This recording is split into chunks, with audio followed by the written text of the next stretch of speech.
तुमच्या कुटुंबातल्या लोकांची काय भावना होती? हे सगळे 20 दिवस चालले, ते टी व्हीवर बघत असतील, ते घरी बघत असतील, तुम्ही एवढे लोक येत आहेत, जात आहेत, भेटत आहेत. नाही, मी खूप पॅनिक झालेलो होतो मागच्या 20-25 दिवसामध्ये.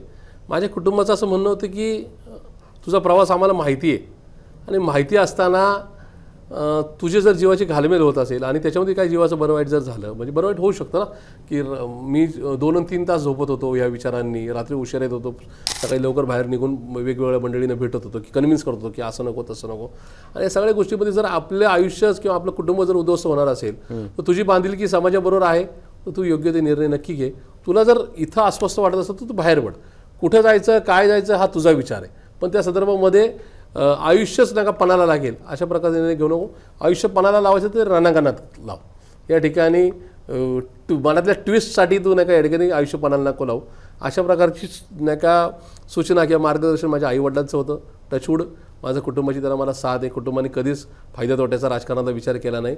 माझ्या मित्रमंडळींनी, माझ्या कार्यकर्त्यांनी पण केला नाही आणि माझ्या मतदारांनी पण केलेलं नाही.